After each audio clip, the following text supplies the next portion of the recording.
I do think one thing that's really interesting that you mentioned before was the finishing school that you went to in London. It sounds like, kind of a slightly ridiculous but fascinating experience.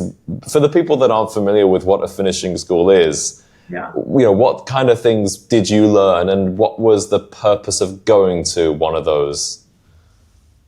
Yeah, well, my purpose, because I wanted to be a model and I was from a village, as you remember, was how do we get her into modeling? It's hours from London, we assume, which is where anything could happen.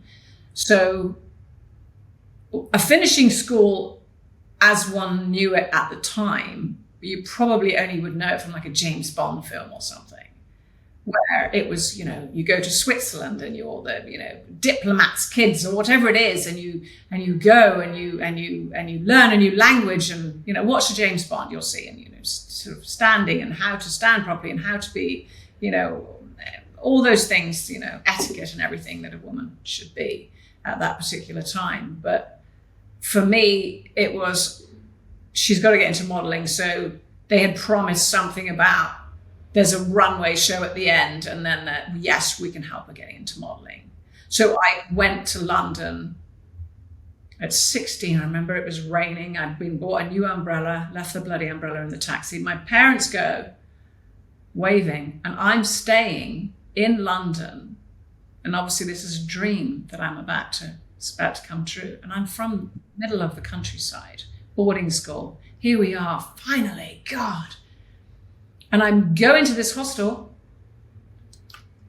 and I'm going to share a room on the Gloucester Road. I'm going to share a room with this girl that wasn't there.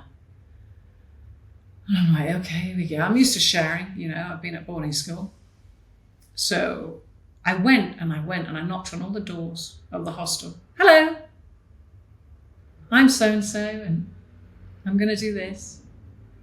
I friended this girl, and hold that thought because I'm going to tell you and answer your question now.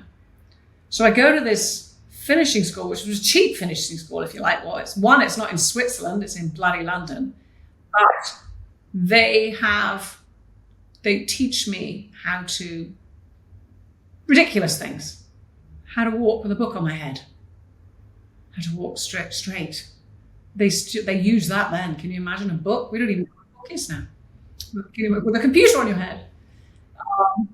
And then it was like, the daftest thing was just sitting there and practicing getting out of a Ferrari or a car. I mean, I say Ferrari because that's the only car I want to be in, whatever, Aston Martin. But how to get out of a car properly with a skirt on. And Joanna Lumley also went to the same place, I think. I can't remember the name. Lucy Clayton Finishing School. Dear God, Okay. I just came back. I'm going to Google it after we get off this. Yeah, it's not there, but look it up. It'll be there. Yeah. ChatGPT will probably be better for you. Do a deep research. And Joanna Lumley was also talking about this thing. She goes, how bloody ridiculous. She's one of my, heroes. Bloody ridiculous. How to get out of a car with your, with your skirt on, and then she was being interviewed and she's just like, so there you go. This is how you do it. You put your legs together and you set them apart and then you push up and whatever. It's just, just these things that it's funny because, of all the times I do get out of the car, obviously. No, whatever. You still remember it, you think? I mean, it's there in my system. It was drummed in, but I did from that actually get a list of agencies with the AMA, which is the Association of Model Agencies, which were reputable agents that you could go and, try your luck at. So one thing that I think people today are so risk adverse because you can research everything online beforehand. You can plan the route on Google Maps. You can watch a YouTube video of somebody else doing it. It's almost hard for people to comprehend now the idea that you would just have an address on a piece of paper and maybe a fold out map and you would go to some agency or some hostel or whatever it may be or a restaurant to meet somebody and just have no idea what's about to happen. Yeah, I mean, that's what I was told in my agent in New York.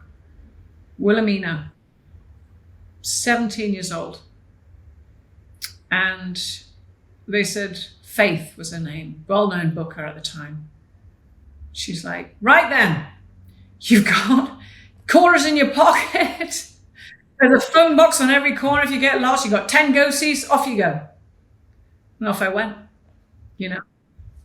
Very good. We become very good navigators, models. So it's not Oh, yeah. a career transition that they thought about. So then you started to move kind of all over the world. And as you mentioned, you've lived in over 20 countries now. What 2 or 3 really stick out to you as places that you've just felt very at home at? Well, I'm here in one of them, obviously, Barcelona, which is the number one, which is why I came back now for the 3rd time. I really liked Hamburg. I really, really loved Hamburg. And I'm trying to go back there for a visit. And I loved Cape Town. Interesting. Tell me about Cape Town, because I'm starting to hear more and more about this, and it's not a place I've been. Gosh, you know, it always depends. Living in a place always depends on where you've been before, and what your ideas of a place are before you get there. You know, what decade it was. But I went there, and it was extraordinary. It was the place where time was passed the slowest in my life. 3 months there felt like a year. Wow, interesting. That's just because of the lifestyle that you lived and the pace of life you had? You know, it's a good question. It's a beautiful place. It really is. I mean, for me, it's like this. The landscape is so raw. You know, it was absolutely gorgeous. Why did it? I don't know. It was just pretty relaxed.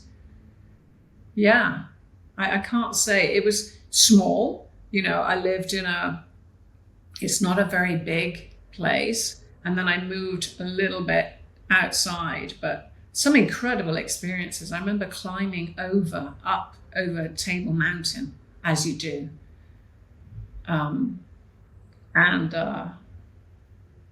That was just absolutely amazing. Yeah, no, it was just, I think because I was pretty relaxed with it. I remember a great experience there, you know, like these people that I knew and I was staying with, one of them was at the Cape Town University. And she said, do you want to come along then one day? And I'm like, okay, sure. So I go along and I went into the lecture, and it was on religious studies. I mean, I'd been to a Catholic convent for 6 years. It was the last thing that I wanted to look at, right? And I was like, wow, this is super interesting. Talking about just religion around the world and Egypt and God of Ra and all of this. I'm like, wow, this is like history. There's like, and so much so that it inspired me to start a degree when I went online.